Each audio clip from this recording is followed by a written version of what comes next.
En aquel tiempo Jesús llamó a sus 12 discípulos y les dio autoridad para expulsar espíritus inmundos y curar toda enfermedad y toda dolencia.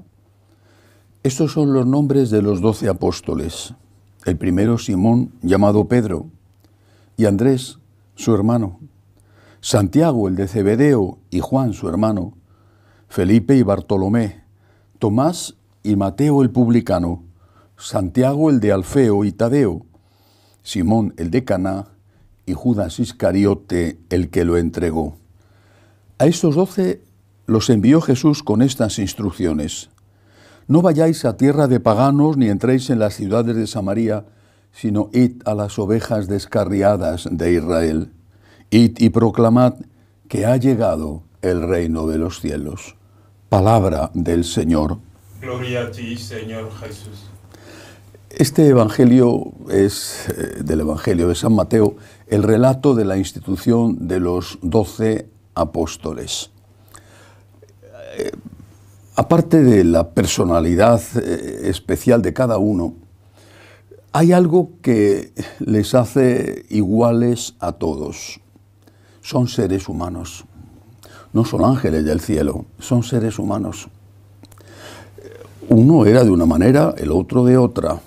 Uno era un jovencito, seguramente aún un adolescente, San Juan, y otro era un hombre ya casado, San Pedro. Uno procedía de los grupos más, digamos, revolucionarios contra los romanos. Y en cambio el otro, San Mateo, era colaboracionista de los romanos, porque era publicano, cobraba los impuestos para los romanos. Había de todo. Había gente instruida, la mayoría eran campesinos o pescadores. Había de todo. ¿Cuál es la enseñanza? Quizá lo podemos entender con aquella frase de San Pablo en la que habla de sí mismo, también un hombre. Llevo este tesoro, dice San Pablo, en una vasija de barro. Él es consciente de su fragilidad. Y en otra carta dice: lo que quiero hacer hay veces que no lo hago y hago lo que no quiero hacer. Y en otra dice: llevo una espina en mi carne y le he pedido a Dios que me libre de ella, y Él me ha contestado: te basta mi gracia, la fuerza se realiza en la debilidad. 12 seres humanos. En cambio, nosotros no queremos que los sacerdotes, que los obispos sean seres humanos. Queremos ser servidos por ángeles del cielo, como si los laicos o los sacerdotes con respecto a los obispos fuéramos ángeles del cielo. Eran seres humanos.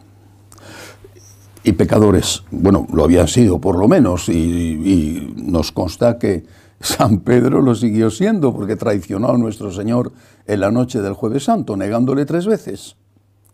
Eran seres humanos pecadores. Pero, ¿qué es lo importante?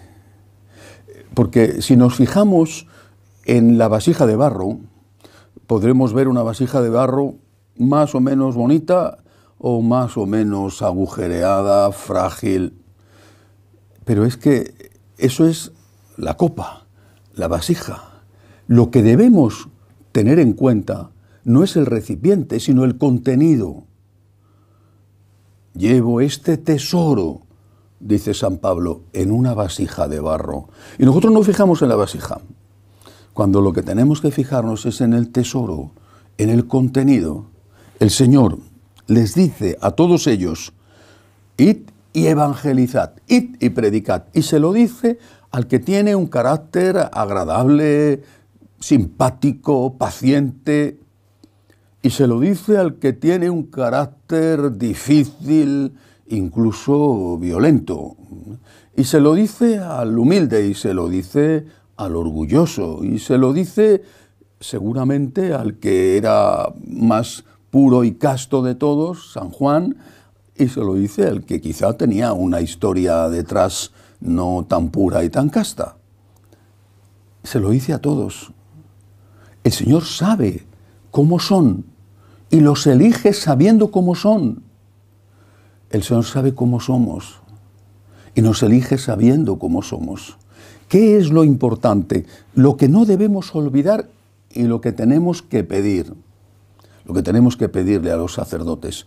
Que esa vasija de barro lleve el tesoro. Nos han engañado. Han hecho que nuestra mirada se concentre en la vasija de barro y que nos dé igual la predicación. Lo que importa es que el cura sea simpático. Lo que importa es que la misa sea entretenida. Lo que importa es que te lo pases bien. Yo para ir a un entretenimiento me voy al cine o me voy a un espectáculo o me voy a pasear a la montaña. No significa que la misa tiene que ser aburrida, insoportable, pero la misa, que es maravillosa, si se hace bien, sencilla, es perfecta, la misa tiene que transmitir un mensaje, el tesoro. Y el tesoro lo transmite con la propia misa, con el sacrificio de Cristo en el momento de la consagración. Y el tesoro lo transmite con la enseñanza, con la homilía. Hagamos un esfuerzo todos por mirar las cosas como Cristo las mira, no como los hombres que nos quieren engañar nos dicen que tenemos que mirarlas. Miremos las cosas como Cristo las ve, como Cristo veía a estos 12 apóstoles, hombres de barro, pecadores, a los cuales les pide, sin embargo, fidelidad en la transmisión de su doctrina. Por eso, cuando ya ha pasado la resurrección y se vuelve a aparecer a San Pedro, le dice, tú cuando te recuperes, confirma en la fe a tus hermanos. Esta es la tarea del Papa, de los obispos, de los curas. Me llama mucho la atención, seguramente nadie que me esté escuchando se sentirá implicado o afectado, que hay un sector de personas en la Iglesia, repito, posiblemente nadie de los que siguen estas misas y estas homilías, hay un sector de personas en la Iglesia que consideran que por decir que hay que ser fieles a la doctrina de Cristo, estoy siendo contrario al Papa. Por decir que hay que ser fieles a Cristo, estoy siendo enemigo del Papa. Es espantoso. Esas personas, ¿qué piensan? Si tú pides fidelidad a Cristo, ¿eso implica estar en contra del Papa? Esas personas, ¿qué es lo que piensan del Papa? Ellos que supuestamente están a favor del Papa, ¿qué piensan del Papa? Que es el principal enemigo de Cristo, no lo pienso yo, lo piensan ellos. Pedimos fidelidad a Jesucristo. Y eso es lo que debemos de pedir. Y no fijarnos tanto en el barro, en que está hecho la copa, el vaso. Fijémonos en el contenido. Eso es lo que tenemos que pedir. La doctrina, la fidelidad a Jesucristo. Y eso hay que pedirlo a todos. El Papa, los obispos, los curas, los catequistas, todos aquellos que hemos recibido el encargo de transmitir la fe. Pidamos fidelidad a Jesucristo y mientras tanto intentemos, porque eso hay que intentarlo todos los días y hay que intentarlo todos, que la vasija sea lo mejor posible y no tenga grietas por las que se derrame el precioso contenido que lleva dentro. Que así sea.